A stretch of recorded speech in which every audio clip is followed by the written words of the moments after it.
अस्सलाम वालेकुम दोस्तों। पीएसएल सीज़न 9 का आगाज़ हो चुका है। पिछले सीज़न की तरह इस बार भी विनिंग प्राइस 12 करोड़ रुपए रखी गई है। 12 करोड़ रुपए, जो कि एक आम आदमी के पर्सपेक्टिव से देखे जाएं तो 12 करोड़ रुपए एक बहुत बड़ी रकम है। अगर इन्हीं 12 करोड़ को पीएसएल टीम्स और फ्रेंचाइजीज के पर्सपेक्टिव से देखे जाएं तो ये किसी हाथी के बराबर चोटी से कम नहीं, क्योंकि पीएसएल के अंदर सबसे सस्ती टीम ही कोयटा ग्लैडिएटर है, जिसकी ब्रांड वैल्यू ही सिर्फ 108 करोड़ रुपए है। अगर सबसे महंगी टीम की बात करें तो वो मुल्तान सुल्तान है, जिसकी ब्रांड वैल्यू ही सिर्फ 1100 करोड़ रुपए है। इतनी बड़ी ब्रांड वैल्यू रखने वाली टीम्स आखिर 12 करोड़ रुपए के पीछे क्यों फाइट करेंगी? टीवी चैनल्स के ऊपर सिर्फ आपको पीएसएल का लाइव मैच दिखाया जाता है, दो फ्रेंचाइजीज के दरमियान, दो टीम्स के दरमियान। असल में तो इसके पीछे की कहानी ही कुछ और होती है। आज की इस वीडियो के अंदर हम पीएसएल के बिजनेस मॉडल को समझने की कोशिश करेंगे कि पीएसएल आखिर किस तरह किसी भी के लिए पैसे जनरेट करता है। जब श्रीलंकन टीम के ऊपर पाकिस्तान में हमला हुआ तो पाकिस्तान के अंदर इंटरनेशनल क्रिकेट पर बैन लगा दिया गया। फिर आईपीएल 2008 में शुरू हुआ। ये एक T20 लीग है जो कि बहुत ज़्यादा कामयाब हुई। इसकी कामयाबी से इंस्पायर्ड होते हुए पाकिस्तान के क्रिकेट एक्सपर्टीज़ ने भी एक ऐसी ही लीग अनाउंस करने का फैसला किया। सितंबर 2015 के अंदर पीसीबी की तरफ से पीएसएल को अनाउंस्ड किया गया। पाकिस्तान इंटरनेशनल टीम के फार्मर कैप्टन वसीम अकरम और रमीज राजा को पीएसएल का 3 साल के लिए ब्रांड एम्बेसडर बनाया गया। पीएसएल बेसिकली 3 वर्ड्स का कम्बिनेशन है, पाकिस्तान सुपर लीग। ये पीएसएल भी एक T20 लीग है जिसको रूबिन फॉर्मेट के अंदर खेला जाता है। पहली 2 अटेम्प्ट्स फेल हो जाने के बाद आखिरकार 4 फरवरी 2016 को Pakistan super league United Arab Emirates के अंदर शुरू हुई। उस वक्त पीएसएल के अंदर 5 फ्रेंचाइजीज थी और इन्हीं 5 फ्रेंचाइजीज के कमर्शियल राइट्स $93 मिलियन में बेचे गए। तो पहले सीजन के अंदर इंटरनेशनल खिलाड़ियों को ज्यादा पिक किया गया क्योंकि पाकिस्तानी अवाम को अपनी लीग का ज्यादा पता नहीं था। फिर क्रिकेट एक्सपर्टीज ने सोचा कि इस लीग को बड़ा किया जाए और इसके अंदर एक छठी टीम ऐड कराई जाए। ये पॉसिबिलिटीज बताई जा रही थी कि जो छठी टीम है वो आज़ाद कश्मीर होगी या आज़ाद कश्मीर की तरफ से ही होगी। फॉरेन पॉलिसीज के चलते और नकारा पॉलिटिशियन के चलते मई 2016 के अंदर ही आज़ाद कश्मीर की टीम का नाम ही रिजेक्ट कर दिया गया। फिर उसके बाद गिलगित बल्तिस्तान के चीफ मिनिस्टर ने ये कहा कि जो छठी टीम है वो गिलगित बल्तिस्तान की तरफ से होनी चाहिए। आखिरकार पीसीबी ने 5 नामों को शॉर्टलिस्ट किया छठी टीम बनाने के लिए। पहला जो नाम था वो फैसलाबाद का था। दूसरे नाम की अगर बात करें तो डेरा मुराद जमीन, तीसरा फाटा, चौथा हैदराबाद और 5वां नाम जो था वो मुल्तान का ही था।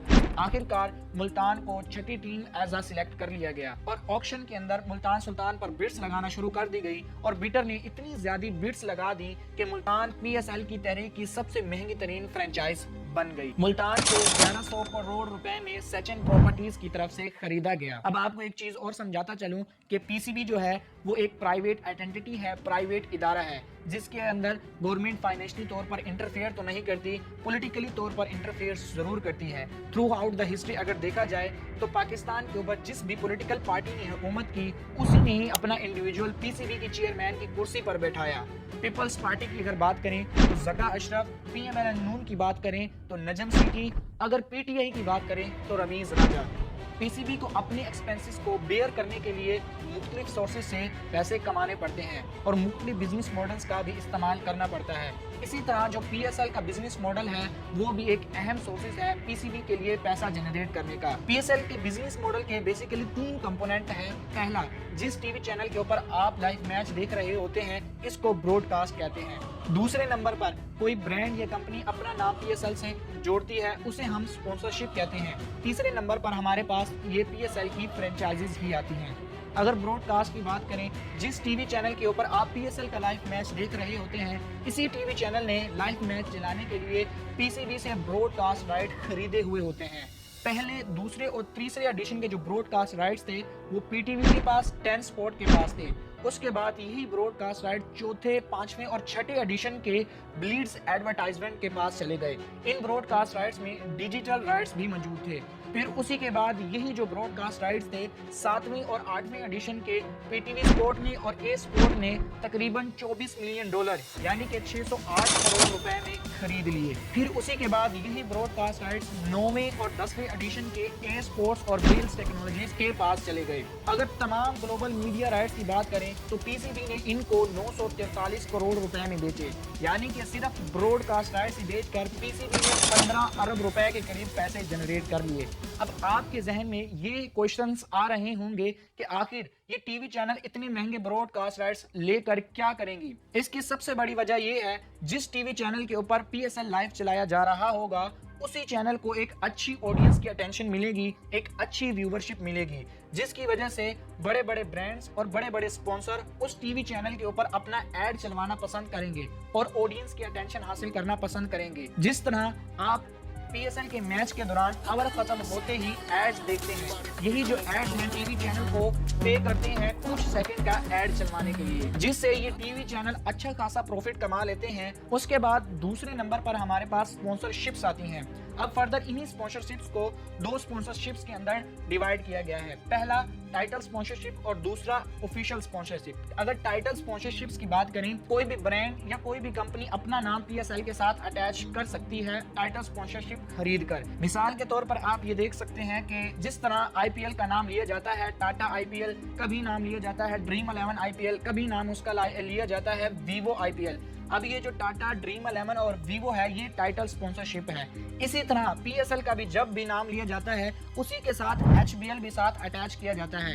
अब ये जो पीएसएल के साथ एचबीएल है ये पीएसएल की एक टाइटल स्पॉन्सरशिप है जो कि एचबीएल ने खरीदी हुई है। जब 2016 के अंदर पीएसएल स्टार्ट हुआ तो सिर्फ 2 साल के लिए एचबीएल ने टाइटल स्पॉन्सरशिप खरीदी और इस टाइटल स्पॉन्सरशिप की प्राइस जो थी वो 54 करोड़ रुपए थी।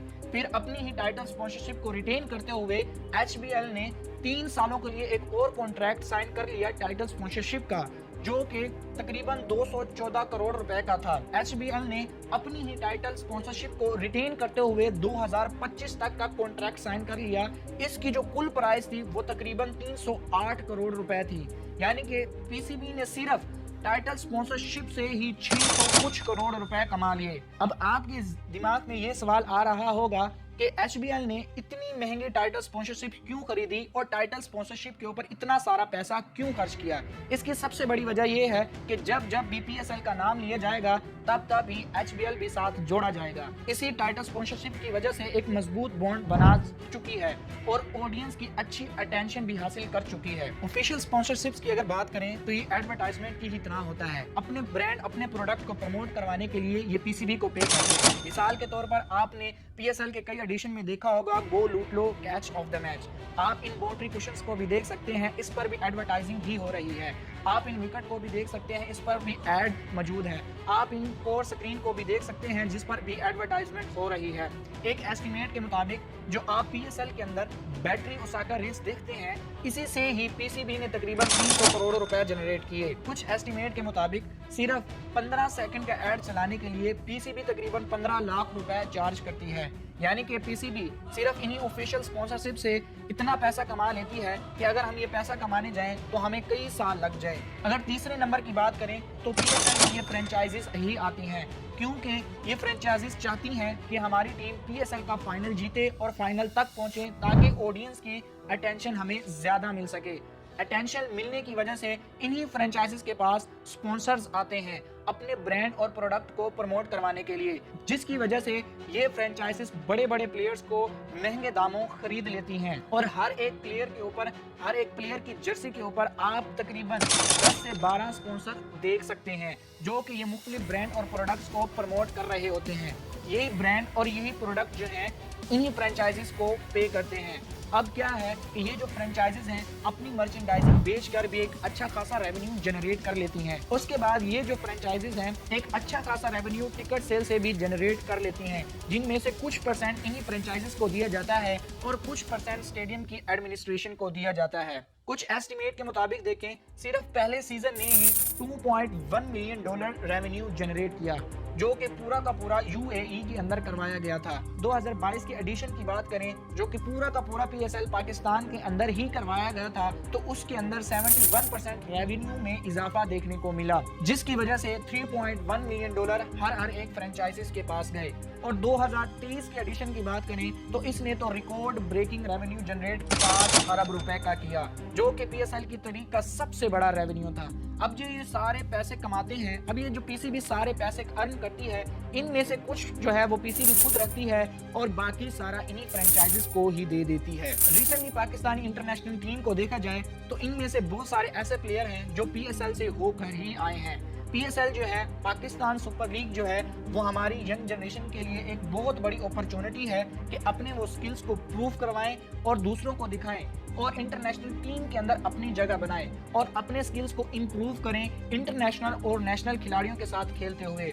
और पाकिस्तान सुपर लीग ही बिजनेसेस के लिए एक बहुत बड़ी अपॉर्चुनिटी है कि अपने ही ब्रांड को प्रमोट करवाएं, अपने ही बिजनेस को प्रमोट करवाएं और अच्छी ऑडियंस की अटेंशन हासिल कर सकें। आज की वीडियो के लिए बस इतना ही। नेक्स्ट वीडियो के लिए मिलेंगे।